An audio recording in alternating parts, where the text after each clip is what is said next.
देखिए प्रश्न संख्या आपका 8 में दिया गया है कि एक पेडिस्टल के शिखर पर 1.6 मीटर ऊंची एक मूर्ति लगी है। एक पेडिस्टल है जिसके ऊपर 1.6 मीटर की ऊंची एक मूर्ति लगी है। भूमि के एक बिंदु से मूर्ति के शिखर का उन्नयन कोण 60 अंश है और उसी बिंदु से पेडिस्टल के शिखर का उन्नयन कोण भी 45 डिग्री है। तो पेडिस्टल की ऊंचाई ज्ञात करो। सर्वप्रथम क्या करेंगे, इसका हम बनाएंगे फिगर, क्योंकि प्रश्न जो हल होगा वो फिगर की सहायता से हल होगा।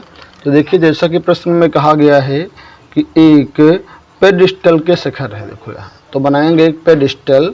तो हमने मान लिया कि ये हमारा जो BC है वो एक पेडिस्टल है और इसके ऊपर जो CD है यह एक 1.6 मीटर की एक मूर्ति लगी हुई है।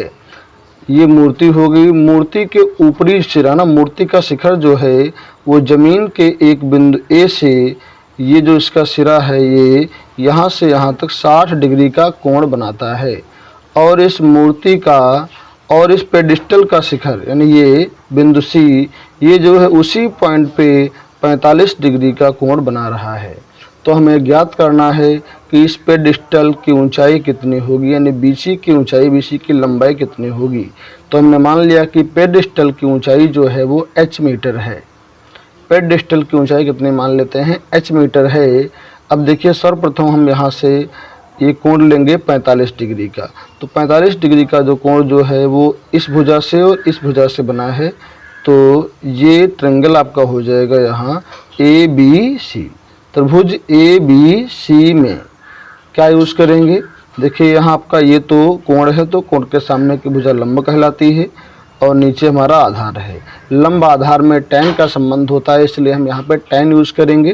कितना आएगा, tan थीटा। थीटा क्या दिया गया, 45 डिग्री बराबर लंब हो जाएगा, सामने h है आपका और आधार नीचे x आपका हो जाएगा।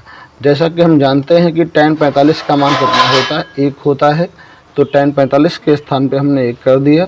इधर आपका h/x है, क्रॉस इंटू कर लेंगे तो x आएगा यहाँ और यहाँ कितना आ जाएगा, h आ जाएगा। तो यहाँ से आ गया x बराबर आपका h। x जो है वो इसके बराबर है, h के बराबर है। अब देखिए यहाँ से हम दूसरा कोण लेंगे। दूसरा कोण हमारा कौन सा है, 60 डिग्री, जो कि इस भुजा से और इस भुजा से बना हुआ है।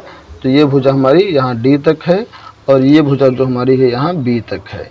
तो त्रिभुज कौन सा ले लेंगे हम, AD और B में। त्रिभुज ADB में क्या यूज़ करेंगे, tan, क्योंकि यहाँ पे लंब और आधार दिया गया है, हमें कर्ण की आवश्यकता नहीं है। तो tan कितना एंगल दिया गया है, देखिए यहाँ से यहाँ तक 60 डिग्री। tan 60 बराबर लंब कितना होगा, पूरी यहाँ से यहाँ तक भुजा। ऊपर हमारा 1.6 है, नीचे h है, तो पूरे को जोड़ देंगे तो हमारा आ गया h + 1.6, ये लंब हो जाएगा और आधार हमारा x है। तो लंब कितना हो गया, h + 1.6 और आधार हमारा दिया है x। tan 60 का मान होता है √3/1 मान लेते हैं।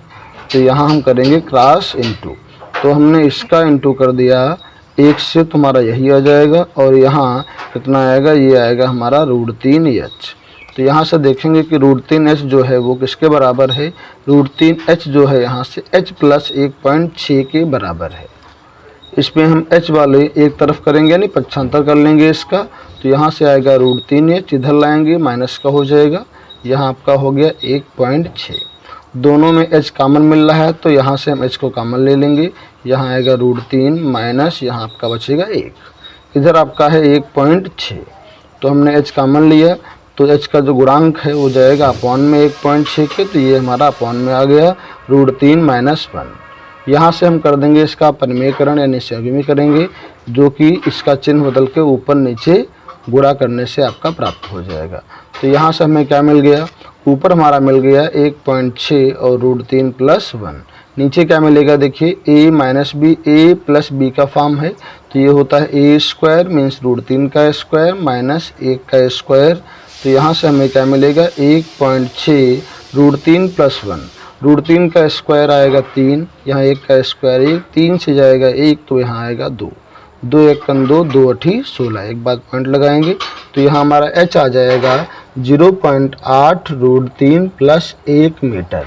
इस प्रकार यहाँ से जो आपका ये पेडिस्टल था h ना, ये ठीक है, h का मान आया है √8 0.8 √3 + 1, ये हमारा h का मान है।